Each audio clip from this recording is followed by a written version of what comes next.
You're listening to the Options Insider Radio Network.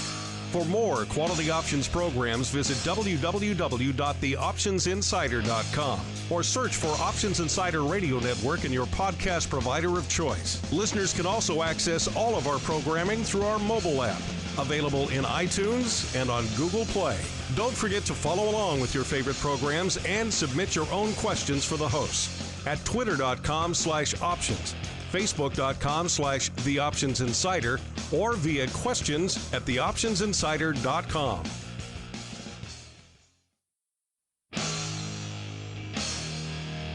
And now, it's time for the show that breaks down the options market. From unusual activity alerts to market updates and trading strategies. If it involves puts and calls, then our all-star panel will break it down. It's time to hit the option block with your host, Mark Longo from theoptionsinsider.com, and co-hosts, Uncle Mike Tosaw from RCM Asset Management, Andrew the Rock Lobster Giovinazzi, and Mark the Greasy Meatball Sebastian from OptionPit.com.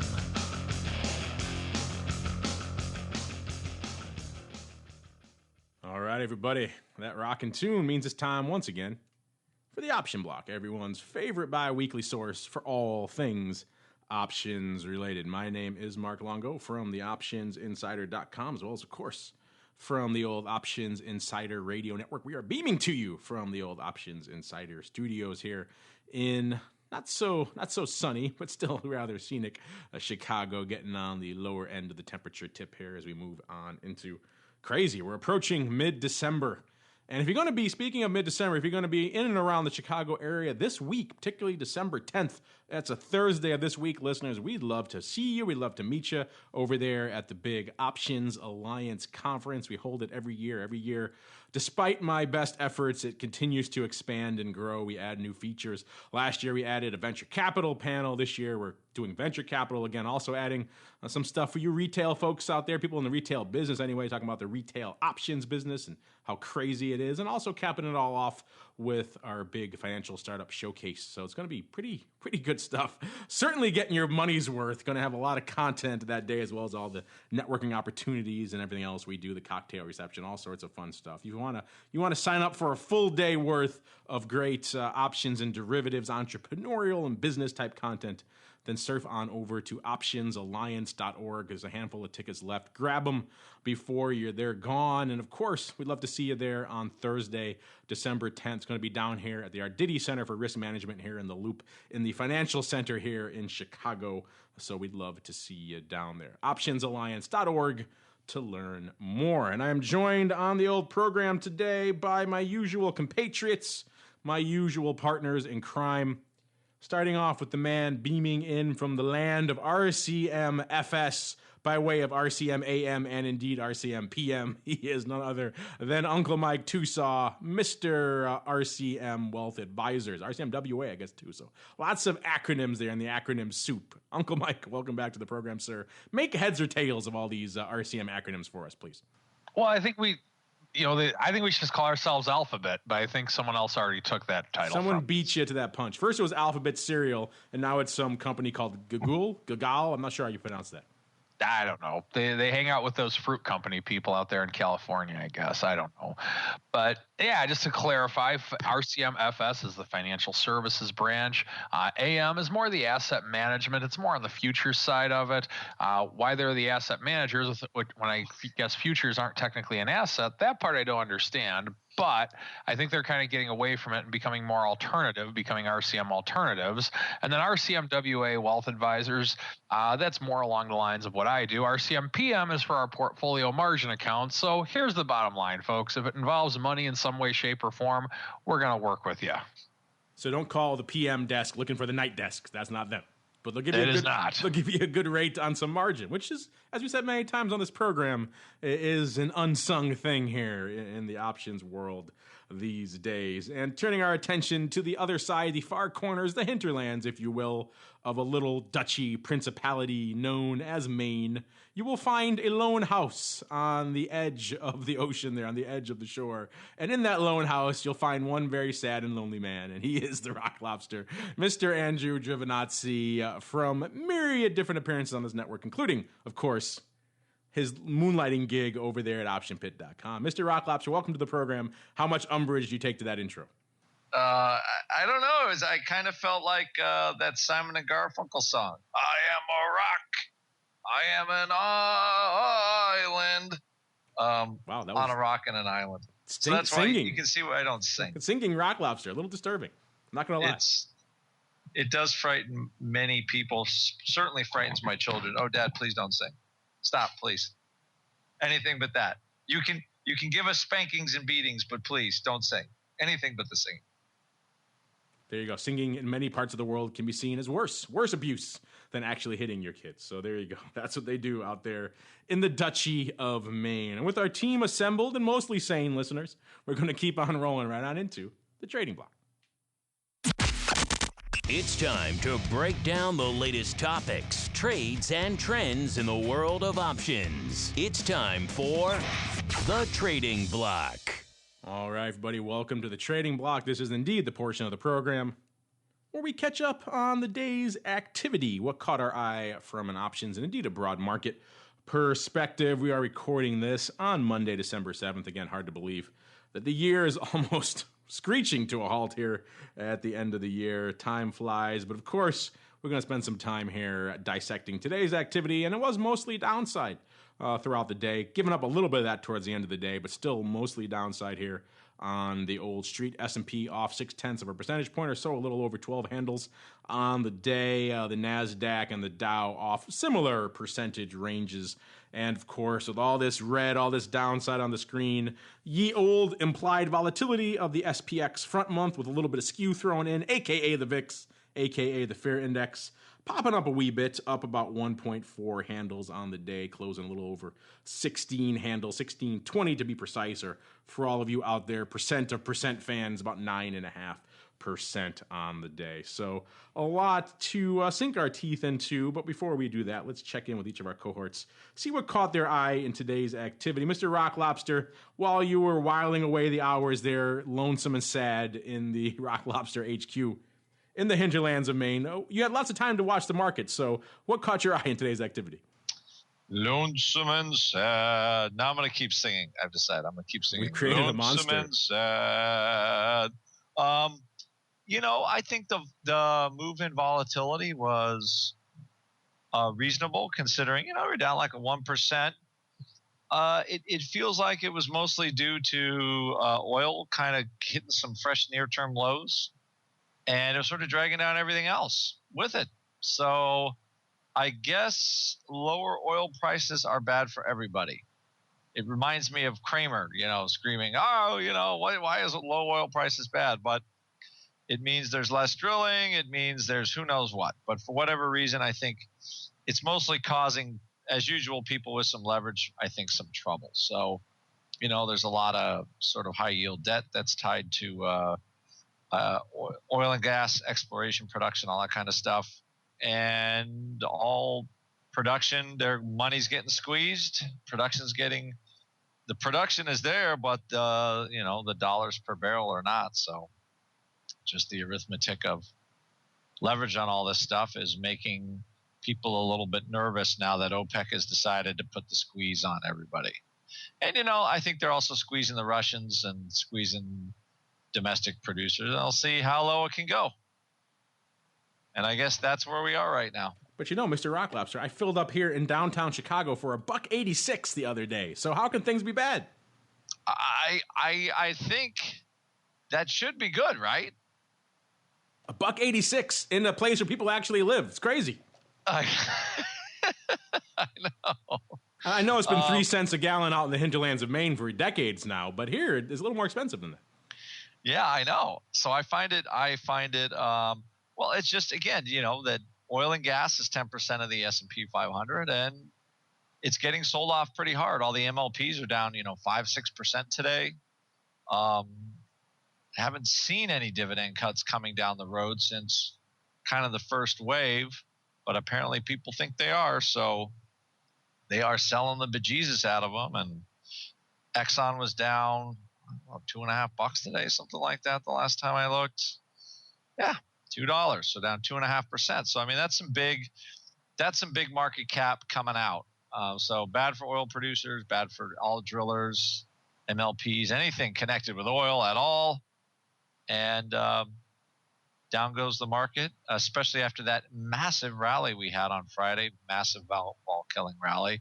So it doesn't take a whole lot to make the whole process turn and reverse, especially, the terrorism news wasn't great, and oil, and, there's just selling of stocks. That's the way it is.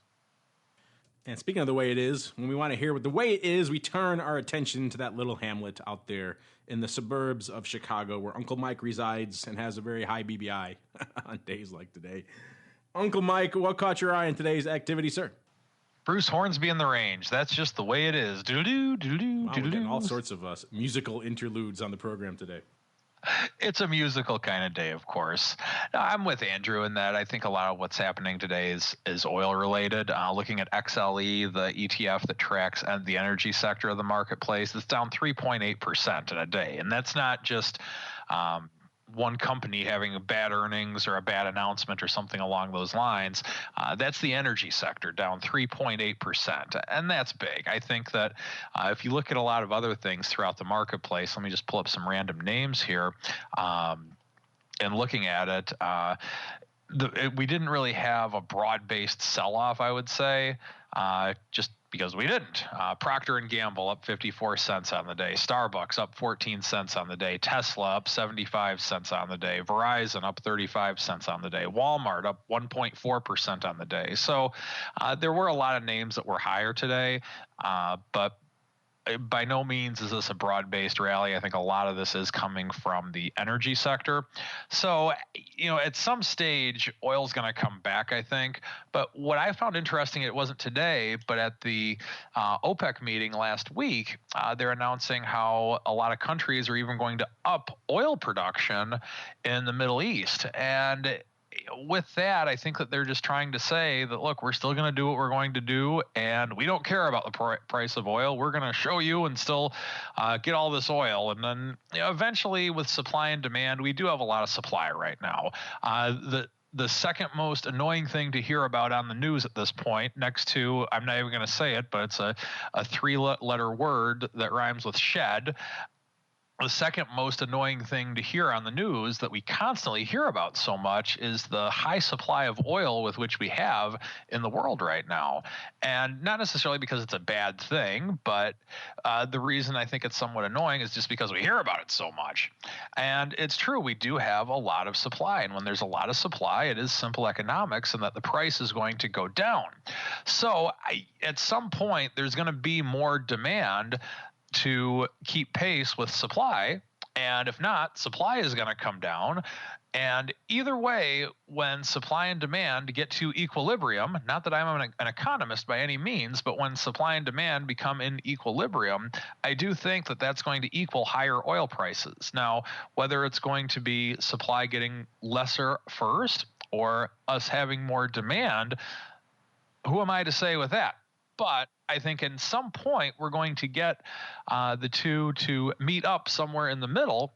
And I've said on the show before, I'm a bull in oil, but when I'm a bull on oil, you don't know. And this is one of those few situations to where I'm actually trading underlying. Yeah, speaking of oil, of course, the OPEC leaning on the price of oil yet again, not going to limit their output to control the prices. And so oil taking it on the chin again, not surprisingly. It's gotten to the point now, we've talked before on this program and others about how a lot of the concern, a lot of the premium and the volatility skew out there in oil options was to the downside. That's clearly been warranted over the past month or so. In fact, it's gotten so bad. I was just over at CME this morning, and if you know anything about dealing with those guys, they're very reticent to discuss any sort of market direction or anything like that. And yet Terry Duffy, their chairman, was on CNBC this morning, and he came out and said, yeah, oil is pretty much capped here. All the risk is to the downside. So if he's comfortable to say something like that, then clearly a lot of the data and a lot of the market forces are leaning in that direction as well. And that certainly seems to be playing out in the marketplace right now by what we're seeing out there in oil land. So as crazy as it sounds to say, yeah, the interest, the concern, the options premium when oil is hovering around the $40 a barrel handle is to the downside. That's apparently where we're leaning for the foreseeable future. OPEC really wants to squeeze out these domestic producers, and they're going guns a-blazing to do just that. Speaking of wiping and stamping things out of the marketplace, back here in the domestic shores, we've talked a few times on this program in the past about levered ETFs and ETPs and ETNs and how we kind of, in general, I think for the most part, with some exceptions, take a bit of a dim view of those just because it all comes down to quite literally the devil's in the details in a lot of those products. And we've seen some terrific implosions of those over the years, and of course, underperformance on them as well, because at the end of the day, how they're delivering that 2x or 3x levered return is typically with our favorite products, options, but how they use them is also a big component of that, and not always are they constructing these products in the best and most effective and most efficient manner, which is why we tend to take a dim view of those. And it was a big crackdown in the option space a few years back when the regulators and the brokers and everyone kind of woke up to the fact to say, hey, people are trading options on these levered ETPs. Maybe we should crack down on that a little bit, because people are then taking double swings at the fences essentially instead of just one. So that was kind of the first wave of that. We're seeing a second wave of crackdown coming now, this time coming out of the mothership, out of the SEC. And in particular, they're looking to crack down on the way a lot of these levered ETPs use derivatives. And when they throw around the D word out of the SEC, that it's going to be a scary time for all involved. But they're concerned about a lot of these levered ETFs misusing, quite frankly, a lot of the products that they're claiming, and also making these elaborate and probably unreliable claims in terms of what types of returns, outsized returns, that they think they can deliver. And also trying, to their credit, to try to update some of their existing rules, saying some of their rules on how these funds can use leverage goes back to the Great Depression, clearly before the advent of derivatives as well as anything modern like options. So they need a bit of a shakeup. And that's exactly what they're going to do next Friday when the SEC is calling for a vote on really to start to limit the way a lot of these funds can use the quote-unquote D word. Again, interesting and also scary at the same time. Already we're seeing a lot of pushback from the industry saying they should really delay it until next year. They can get a better handle on how these products work. Clearly coming from a lot of the big levered ETP providers, because those are, of course, people who have a lot of axes to grind in that space. But still, it's an interesting one. I kind of go back and forth on this one, so I'm kind of curious what you guys think on this as well, because on the one hand, it's easy to say, yeah, I champion this because there's so many shady levered products out there that we need to clamp down on them. But then B, we've all been around long enough, particularly in our little options backwater, to know whenever there's any sort of clamp down on the D word, there's all sorts of negative unintended consequences. And if one of the unintended consequences of these is that fewer funds have access to simple things like buying a put to hedge and writing a call for income, then that's a demonstrably bad thing. So I'm both optimistic and a little bit terrified at the same time. Uncle Mike, this hits in your wheelhouse. Maybe we'll start with you. Do you have any thoughts on this and these impending crackdown from the SEC and what perhaps the collateral damage may be as a result? I think you're right to be both optimistic and terrified at the same time. I don't think there's a better way of putting it. In my experience with this, I remember when I've had to testify before FINRA before. I have a spotless record, but I had to testify on some other issues in my past. But what I want to say is there were times to where they're asking me very specific questions about options, and I can remember just giving an answer to where you or Andrew, or quite frankly most of our listeners, would have totally understood our answer, but I spent more time explaining to the regulators my answer than they were trying to question me on the product. And it was really one of those things to where it was very concerning to me, the little bit of knowledge that some of the top regulators in our country actually had on the product. From that standpoint, I don't know if they know what they're looking for. And I think that there's certain things that regulators don't know about derivatives, but how can I put this? Okay, I'm going to revert back to Dr. Seuss again, like from last week. They don't know what they don't know, and that's the problem. Now, on the other side of it, in terms of the levered ETFs, and the inverse ETFs and the double inverse and all those things with which they're looking to investigate, my hat's off to them. I think it's a wonderful thing with which to investigate, because it's very difficult to say we're going to do double what the market does. I know how I use derivatives on a daily basis, and I've never said anything like that to my clients. I'm very specific and say my goal is to perform double with this section of the money, or have this percentage of the risk of it, or have half of the risk in this case, or whatever the case may be. But I always tell people it doesn't always work out that way. And the very simple reason is that implied volatility is something with which it's not constant.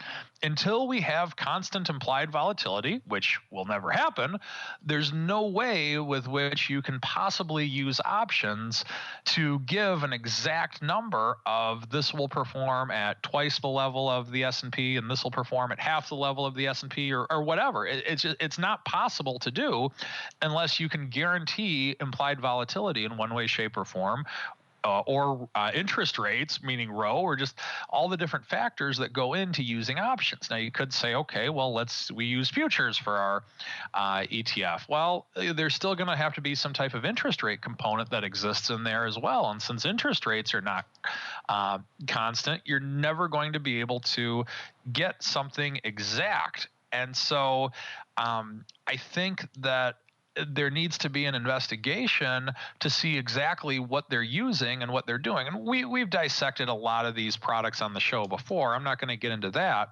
But what I think needs to be done is I'd like to see them get someone that has like 20 years of experience on the trading floor to help with what they're doing. And then I think you have the ability to really do something positive for the derivative community as well as the investment community. If you're just getting someone who has a law degree and is looking to interrogate the living crap out of everyone that's involved in the derivatives business, then you're wasting time and taxpayer money. But if you get someone who really has a lot of options expertise involved with this, then I think that I wouldn't be terrified anymore. I'd be extremely optimistic.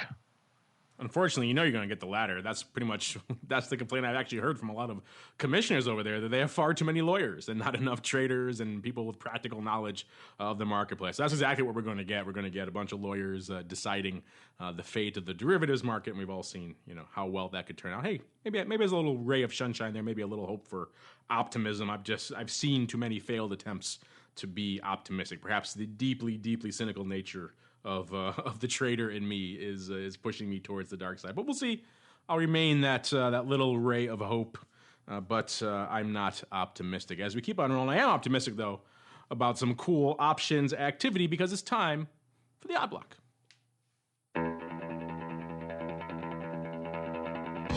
It's time to break down the most interesting, unusual, and downright questionable options activity that's been identified by theoptionsinsider.com. It's time for the Odd Block.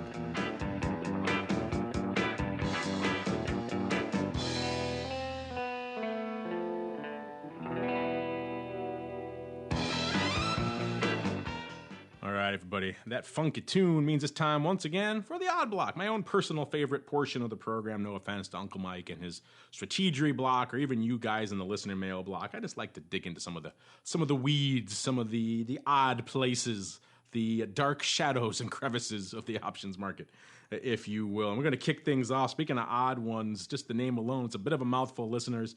It's the JP Morgan Alerian MLP Index ETN. Yes, that describes exactly what it is. Ticker symbol AMJ.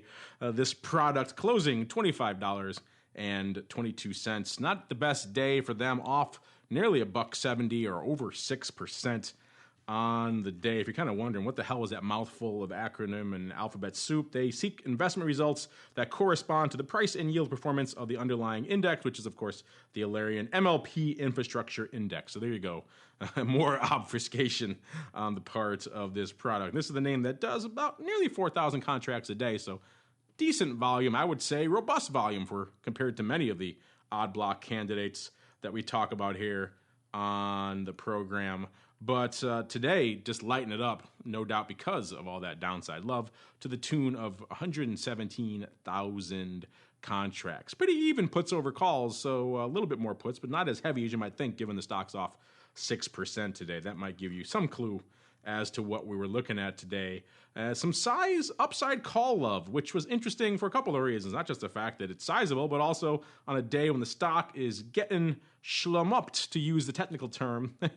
People are coming in and gobbling up some upside calls. What caught our eye was all the way out there in March, so a little bit far from home. It was the March 26s going up, starting the day nearly 20,000 times in, you can call it a mega block, paper buy-in over there on the SIBO for $1.41. As the day went on, a total of, get ready listeners, 39,273, so another 20,000 going up on top of that initial 20,000 or so. So lots of love for these March 26s, all on 0 contracts open interest. That's a new addition there, so no OI to speak of.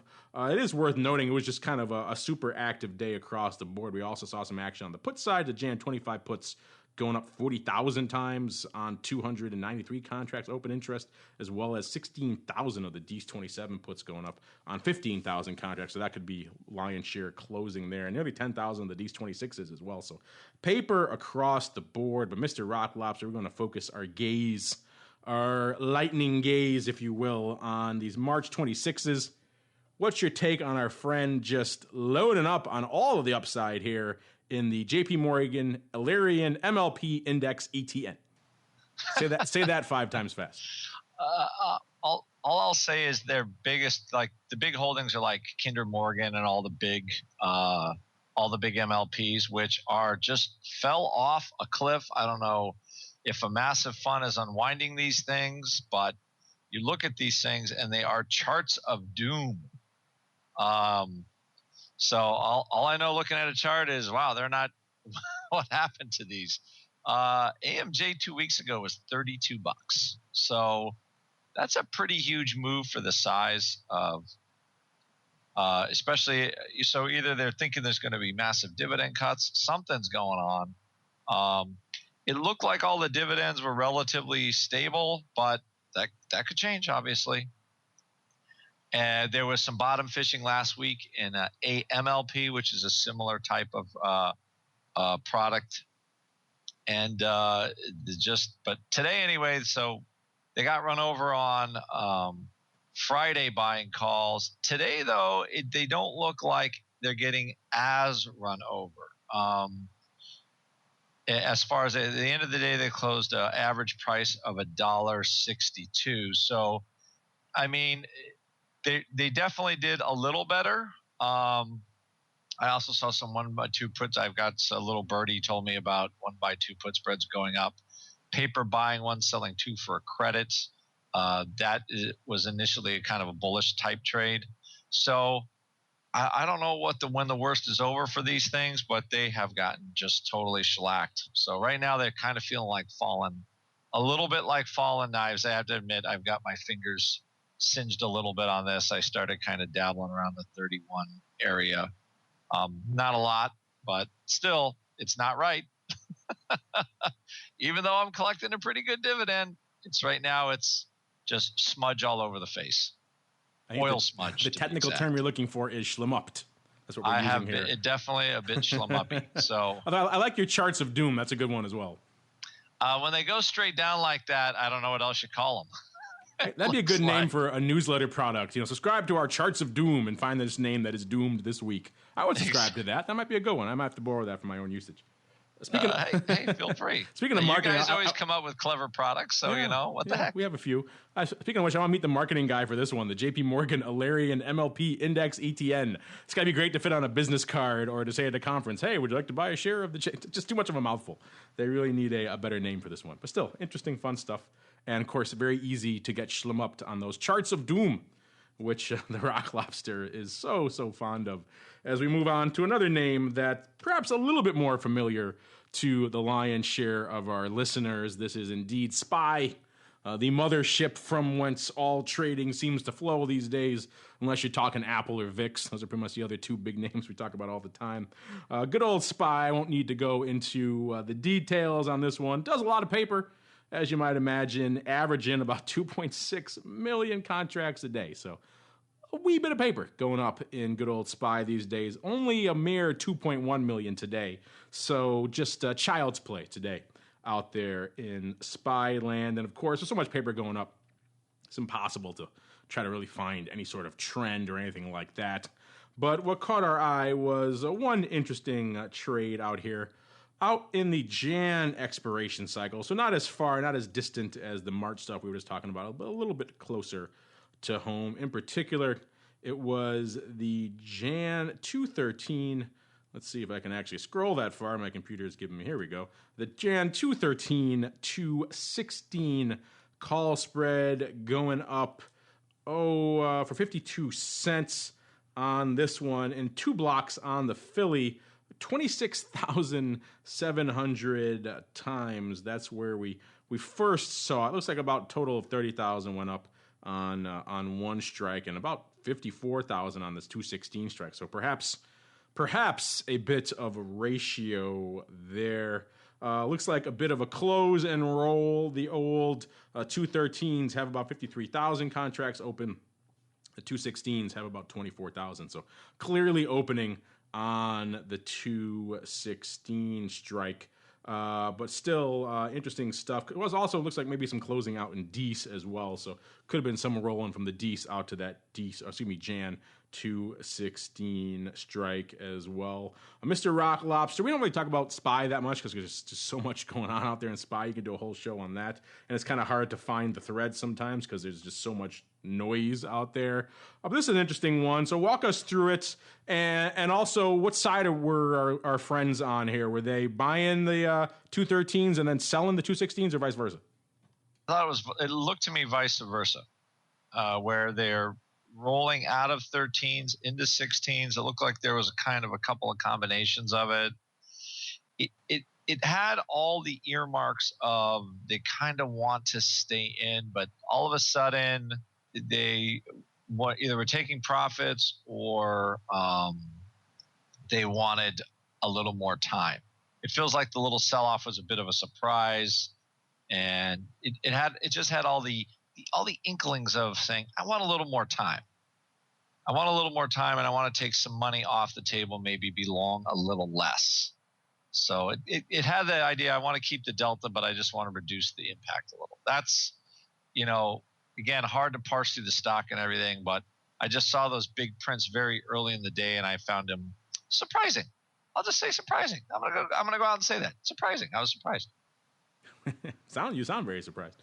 I was surprised. Sometimes we can refer to it as a surprising block as well, but most of the paper is indeed odd, so we went that way. But surprising block works also, charts of doom block, whatever you want to call it. It all fits as we roll on into, figuratively and literally in this case, into our final name, our final victim. It wouldn't be the odd block without our requisite cheapy name, and this time we're going to look at Sunedison Inc. I believe this is a newcomer to the odd block. I don't think we hit on this one before. This is ticker symbol SUNE, and if those other names you're talking about, listeners, a wee bit too rich for your blood, we got you covered. Soon closing today, $3.51, off a whopping 13 cents, which in this name is 3.5%. So pretty aggressive downside day for good old Soon. This is the name that actually does some paper, about 65,000 contracts a day. Again, you could argue the stock is an option, but that's a conversation for another day. In fact, we've had that conversation many times. Check out all of our archive episodes with the Viceroy, where he brought that up whenever we would bring up any stock under $10. Today, doing about 78,500 contracts. So a lot of love, a lot of action out here in Sunedison. If you wonder what the heck this one is, this is a developer and seller of photovoltaic energy solutions, so AKA solar cells, their listeners. And what caught our eye was another roll, this time from Dees out to Jan. In particular, it was the Dees Jan 3 call spread going up, paper selling, so selling Jan, buying Dees. When we first saw it, looks like about 5,500, 5,600 times or so for 34 cents. As the day went on, more size went up to the tune of a total of 12,000 of the Dees 3s and a total on the Jan side of about 16,000 on the Jan side, so perhaps a bit of a ratio. It's worth noting, too, there was a lot of other paper kind of floating around out here today. Like I said, it was a pretty active day. Most of the strikes fairly active, including 7,800 of the D's 3/2, which is actually opening paper, only about 5,500 going. Those are in the weeklies, though, so paper even in the weeklies.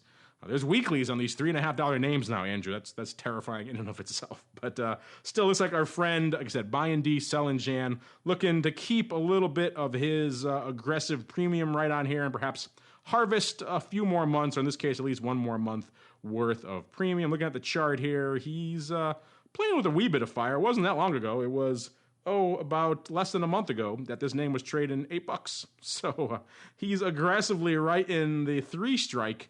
Clearly, our friend here is not concerned about some near-term upside here in good old SUNE. Mr. Rock Lobster, take us home here on our friend rolling some aggressive rights here in Sunedison Inc. Yeah, I think they're writing. I mean, what would you be doing? Would you be selling the calls naked against like the $3 stock down here? I can't imagine a scenario where I would, unless this thing was going to hell in a handbasket really quick and I'm some insider. I mean, it was $34 in July, so they've only lost around 90%. So what risk is there in writing the 3-strike and rolling it? There's none. Right away, sir. He's getting 34 cents, Andrew. You can't walk away from 34 cents, man. You can't leave that on the table. The hell with $30 of upside. 34 cents. It's here now. Bird in the hand. So I'm assuming it's a right. So, it's tough.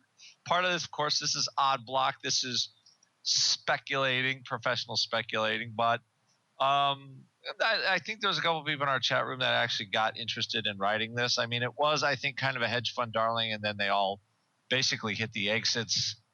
It's the same story with all the, solar power companies. They just don't make money. Everybody produces too many of these things, and they lose a subsidy here, and then crashola. I think the only solar company that still really makes money is First Solar, and everybody else seems to kind of fall apart. So anyway, that's what it looks like to me. I mean, they're rolling to kind of stay with it, trying to grab that. They'll take the 10%, and maybe at some point they stop rolling calls. But right now, it's just, with that ratio, maybe they want to own a little bit more. So, but it does give you some protection down to $3 by rolling that. So that could be a trade sometimes where, I like selling the in the money call. If you get the pullback down to the 3 level, you close the short call, and then it gets you long from a lower price.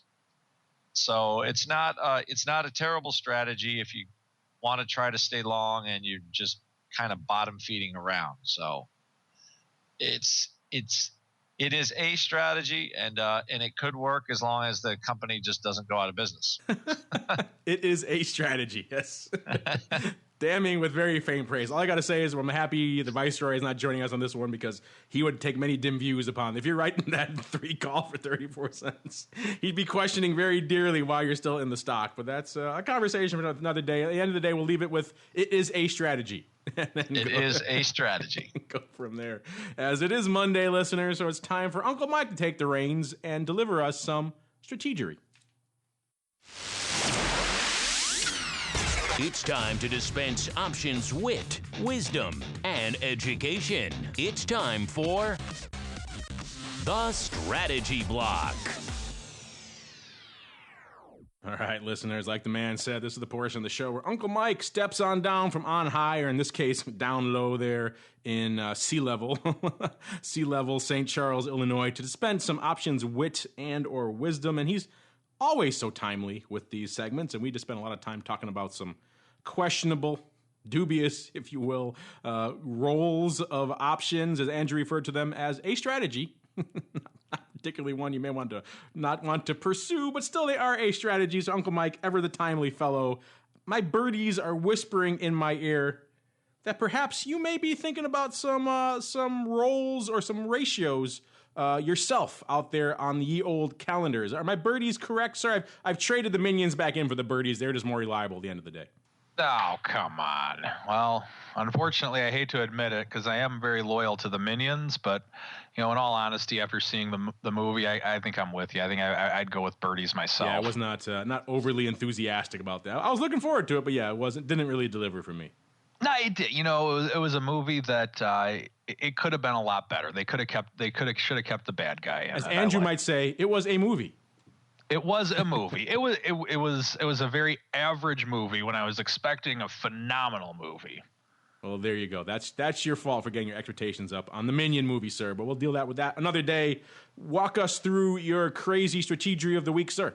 Okay, so I want to go through today. This is a strategy that if you have a stock that's down in value, the traditional stock repair strategy that a lot of people talk about is the 1-by-2 vertical ratio. So in other words, let's say you buy XYZ stock at 50, XYZ stock goes down to 45. Or, I'm sorry, let's have XYZ stock go down to 40, but you still like the stock as a long-term holding and you believe that the stock will come back. And so you, instead of buying more of it, because if you buy another 100, let's say you originally bought 100 shares of it, if you buy another 100 shares, your cost basis is lower to 45. So for example, you buy 100 shares at 50, buy another 100 shares at 40. Now the average price that you got in at would be 45. So the stock only has to go back to 45 so you can get even.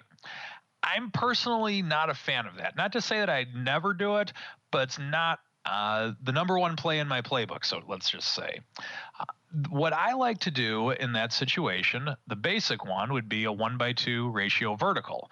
And that would be if I'm in a situation to where the stock's at 40, I would, and I own 100 shares of it, let's say, I would sell two, not one, but two 45 calls for, let's say, $1 each for a $2 credit, and then buy one 40 call for $2, and it's an even money trade. And what that does is that gives you double leverage from 40 to 45. No additional risk is taken. And if the stock just goes to 45, you're back to break even without having to buy any more shares. And you're break even as an option trader when the stock would just have a 10% loss. However, there's more to it. In terms of how to trade it, how to do things before, how to do stuff before expiration, how delta is affected, how gamma is affected. We've gotten into that on other shows. And if you care to look in some of the 400 some episodes with which we've done on this show, I've gone into detail with how I've traded around that strategy. What I want to get into today is something similar, but a different way of doing a stock repair strategy, as well as a way with which you could also use as an opening move. Now, let's say that XYZ stock is trading at 50 and you buy 100 shares at 50. Now, you still have a little bit of money on the sidelines and you're willing to put a little bit more into the stock, but you believe that there's better ways with which to do it. If you get this scenario, this is something with which to consider. The scenario with which you'll need is higher implied volatility in a near-term month, let's say maybe 1 month out, lower implied volatility in a further out month, let's say maybe 5 to 7 months, being slightly bullish on the stock for the near term, and being more bullish, or I guess uberly bullish, for the long term. If you have that scenario along with the implied volatility, then this strategy with which I'm about to describe may be for you. And I've used it before many times. It is one to where you own 100, you buy 100 shares at $50 per share, let's say, and then you will buy one call option at, we'll say, the 53 level. You buy that call option 6 months out for, say, $3 per contract. And then 1 month out, because of the fact that there is a higher implied volatility 1 month out on the 53 calls, you can sell two 53 calls for $1 each. So what's happening on this one, or what the heck, let's make it $1.50 each. It's never going to be quite this easy, but it's an example. So I can make XYZ stock whatever I want it to be. By doing that, you're selling 2 calls. One of the calls is just a simple covered call. The other call creates a calendar spread at the 53 level on XYZ stock. Since you sold 2 of them for $1.50 each, that makes this into an even money trade because you paid $3 for this 6-month call that you're buying. So here's the scenario as to what can happen. 1 month later, and we're looking at expiration graphs now. This is Candyland. It doesn't really exist, but I'm just trying to explain this for the concept of it. 1 month later, let's say the stock goes to $52.99. Those 2 1-month calls expire worthless, and now you essentially have a free call option for another 5 months at the 53 level for XYZ stock. You've just created double leverage for free. It's that easy. Buy my infomercial. Okay, buy a seminar from my infomercial. Okay, now that I got that out of the way, let me explain how this would really work in the real world. Now, a couple things that need to be mentioned on this. The first thing is that typically in a trade like this, when you set something up like it, the ratio call spread with which you're adding to this long stock position, it will be a negative delta trade, meaning that those 3 options that are involved, not the stock, but those 3 options are going to be going down in value, meaning the trade will be losing as the stock goes up initially. So that's one thing to keep in mind. Just like when you sell a covered call, the short call goes down in value as the stock goes higher initially, but the long stock makes up for it. Same would hold true here. Now, second thing to keep in mind, yes, it will be a negative delta trade, but there's less negative deltas with this ratio than there would be with just selling a covered call. So that's the good part if the stock does go up a little bit. What are you trying to accomplish here? Well, a couple of things. If what you're thinking is that the stock's going to have minimal movement between now and month 1 expiration, you're saying that the market is wrong. No matter what, any trade you made, I don't care if it's stock, options, futures, bonds, commodities, or bubblegum cards for that matter, anytime you make an investment or a trade, you're saying that the market is wrong. When you buy any investment for any price, you're thinking that it's going to go up in value. You're saying that the market is wrong. I think this stock is really going to be worth this amount at some point in time, so I think it's a deal to buy it at this price. So in this case, what I like to look at times is if I believe the market is wrong, implied volatility in a near-term month is much higher than it is in a further term month, that's cause for me wanting to do a trade like this because I believe the stock's not going to move that much over the course of the next month or so. And if I can get out of that ratio or get out of those 2 short calls, my obligation section of this trade, then I am happy as a pig in slop. So let's say, for example, that the stock were to go down from 50 to 47 and it just kind of sits there till expiration. Well, as soon as those short calls are worth, say, maybe 10 cents each, I'm out of them. And then the stock is worth, then that long call is maybe worth $1.80, something like that. Well, if that's the case, then I all of a sudden made a little mini profit on that ratio call spread. So at that stage, I then can make the decision, do I want to actually stay in this? Do I actually want to continue to sell some more calls against this throughout the next month? What do I want to do with this? Well, at that point, you need to look at what implied volatility is and what your sentiment on the stock is at that point in time. So if the stock stays the same, then it's only going to benefit you. If the stock goes down slightly and you were planning on holding the stock anyway, really doesn't hurt you. It only benefits you in some way because after those near-term calls begin to expire, then you actually have the ability to have this out-of-the-money call for 5 months. Won't be worth quite as much, but you'll at least have it. Where this gets sticky, where you need to know how to trade it and have an understanding of what you're doing, is should the stock go higher. And should the stock go higher too quickly. Now, too quickly in a trade like this is usually within the first 3.5 weeks of the 4 weeks, unless it starts going up a lot towards the end when it's almost expiration and no one cares about those 53 calls anymore. You need to be ready to take some action on this. The way with which I like to do this, folks, is this is the final part of this trade. If the stock were to go from 50 to 53 in 1 month, that's a 6% profit on the stock. So I am perfectly happy to give that stock up at $53 for a 6-month profit over the course of 1 month. I'm a happy guy. I made 6%. Who wouldn't be happy making 6% in 1 month? Well, maybe not Longo, because he's not happy on most things, and you never know with him. But if you're happy at that level, then here is how I would play this. Step 1, close out the long call for a profit, close out one of the short calls for a loss, but overall, that's going to be a profit. It will be a profitable calendar spread you get out. From there, you then treat the trade like it's a covered call, and it just becomes like another wheel trade, to where if you get called out at 53, great. You got called out, you made a nice little profit on it. And if the stock goes back down to, say, it goes to 53 in the first 3 weeks, and then you don't quite get called out, it goes back down to 51, well, let that remaining call expire worthless. Or what I do most of the time, get out of it for 20 cents or 10 cents or something along those lines. And by doing that, you're doing stuff.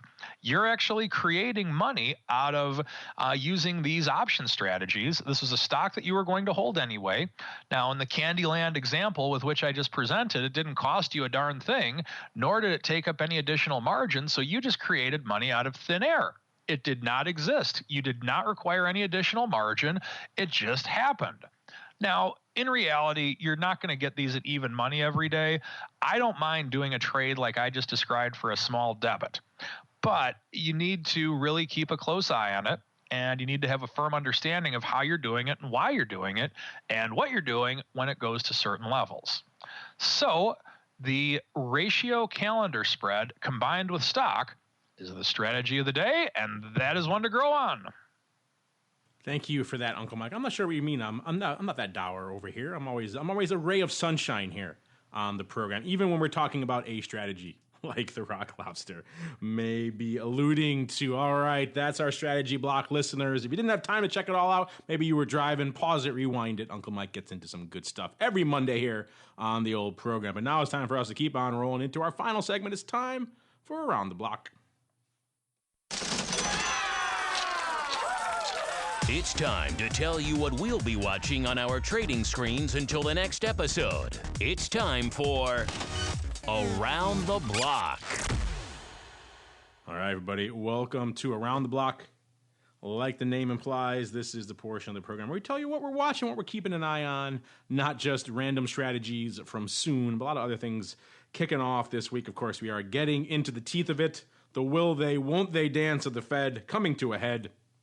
Hopefully, it's going to solidify one way. Probably won't they at this point, as we kind of jokingly referred to on the show, probably half jokingly last week, that if we don't get this expected increase now, we may see an aggressive sell-off, whether because Uncle Mike, just as he said, wants them to do stuff, or as Andrew just said, they're a bunch of ninny heads and everyone will lose the utmost confidence in them at that point. Either way, we might be staring at the teeth of sell-off almost either way, or who knows, perhaps a strong rally into the teeth of the raise. Weirder things have happened, but that said, that's probably what's drawing the ire, the attention of most folks.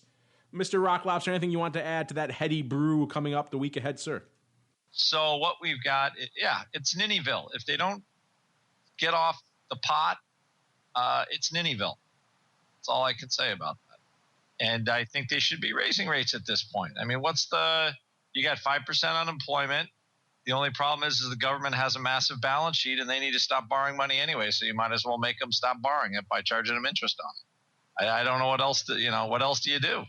So they sure have been jawboning a lot. So now, because I think, like I said, always the market loves certainty, even if it's certainty that it doesn't like. At least it's certainty one way or another. Obviously, interest rates going up is probably not something everybody likes, but at least there's a path, and you take a lot of uncertainty out if the path is more clear.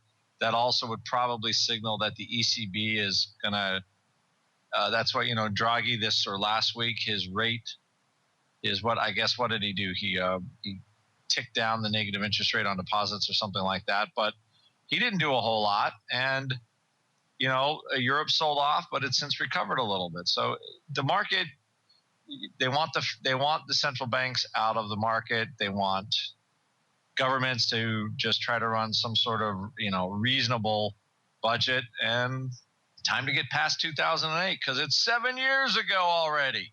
I mean, geez Louise. Ninny heads, as you like to say. Ninny heads. Lots of technical terms being bandied about on the show today. Uncle Mike, I'm not sure if you can wrap your head around such a deeply, deeply technical term as ninny head, but aside from that, what's catching your eye for the week to come, sir? Well, I mean, just continuing to look at oil, commodities in general. What else can we say? We're all going to be looking at the Fed next week, and I don't really see.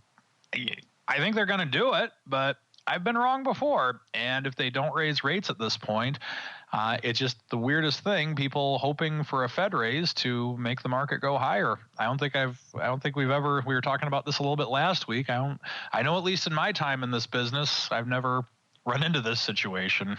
Yeah, it is kind of weird. I mean, I remember the heady days of the go-go 90s with Greenspan and the briefcase and the imminent and the briefcase alert and all the other nonsense that used to go on back then. But I can't recall many times where we were steering into the teeth of a raise and expecting perhaps a rally out of it and a sell-off if we don't. Bit of weird times we find ourselves in, of course, as we've alluded to many times. At the end of the day, it's only 25 basis points. So we're making it out like it's the end of the world, and the market is doing that too. But it's 25 basis points. Money's still pretty cheap. So at the end of the day, not the end of the world, but it is the end of this program. And that means it's time for us to check back in with our cohorts here on the old All-Star panel, starting off with the man who lives in the hinterlands. If you too take a pilgrimage way out to the far-flung shores of the Duchy of Maine, maybe you can meet him for yourself. The Rock Lobster. Mr. Rock Lobster, in addition to pilgrimages to your HQ, what's cooking in the land of the pit? We had our best Saturday class ever this last Saturday as far as attendance went. So everybody that signed up, the store has been very popular. We're selling stuff every day. So if you want to get some option learning on, pop on over to the option pit. Click the store button and check out our goodies that we have if you want to put some learning on. Also, we will be doing a broken trade strategy session in January. That's what we got going on. So best attended. So you had about 6 people, maybe 8? Again, we had 2. There we go. New record for the pit. Surf on over to optionpit.com to learn more, listeners. And Uncle Mike, what's cooking in the land of RCM, AM, PM, et cetera, onward and so forth? Onward and upward, as we say. Folks, it's getting towards the end of the year, and there needs to be plans made for how you are going to manage your portfolio. Christmas season is upon us, but feel free to call and ask if you have any questions on any portfolio management of any kind at 312-212-3531, or send me an email at mtosaw@rcmfs.com. And last but not least, I just want to pay special respect to Pearl Harbor today. It is a day which will live in infamy. December 7th, 1941. Today is December 7th, 2015. Just want to remember those soldiers that are those Navy men and people from the armed forces that are still around from that day. Thank you for being there for us and changing the world. Well said, sir. A day that shall live in infamy but shall not be forgotten. What shall be forgotten, at least hopefully not, will be this program, because we are winding it down. On behalf of Uncle Mike and the Rock Lobster, and indeed myself, I want to thank all of you out there in the listening audience for downloading and streaming and subscribing to the show, and of course, for sending in such great questions. Keep them coming, and we'll see you next time right here on the Option Block.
preceding program was a production of the Options Insider Radio Network. For more quality options programs, visit www.theoptionsinsider.com or search for Options Insider Radio Network in your podcast provider of choice. Listeners can also access all of our programming through our mobile app, available in iTunes and on Google Play.